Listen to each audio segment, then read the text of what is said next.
বকের সারি। এই জমিতে কিছুক্ষণ আগে সেচ দেওয়ার পরে এক ঝাঁক বক কিন্তু শিকার সন্ধানে তীক্ষ্ণ দৃষ্টি রেখে অপেক্ষা করছে। গ্রাম বাংলায় কিন্তু এই সৌন্দর্যটা দেখা যায়, যদিও এই পক্ষীকুল আজ প্রায় বিলুপ্তির পথে।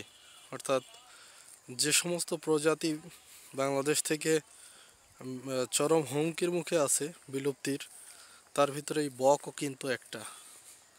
আপনারা দেখছেন কি সুন্দর করে বসে আছে কিন্তু বকগুলো। আমার আগমন টের পেয়ে তারা একটু জায়গা বদল করে নিয়েছে। অত্যন্ত চমৎকার লাগতেছে। আপনারা মাঠে বা খোলা প্রান্তরে আসলে কিন্তু এই সৌন্দর্য দেখতে পারবেন। আরো দুইটা বক দলের সাথে এসে যোগ দিল। সব মিলাই কিন্তু অনেক বক।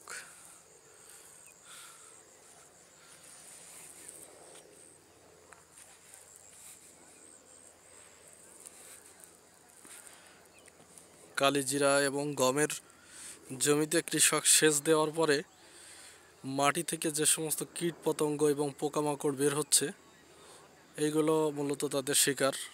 সেইগুলোর জন্যই তারা অপেক্ষা করছে। আমি দেখি আর একটু কাছে গিয়ে তাদেরকে আর একটু কাছ থেকে ভিডিও করা যায় কিনা। আমার কিন্তু খুব দারুণ লাগতেছে। আপনাদের কেমন লাগছে বিষয়টা আমার কমেন্ট বক্সে জানাবেন।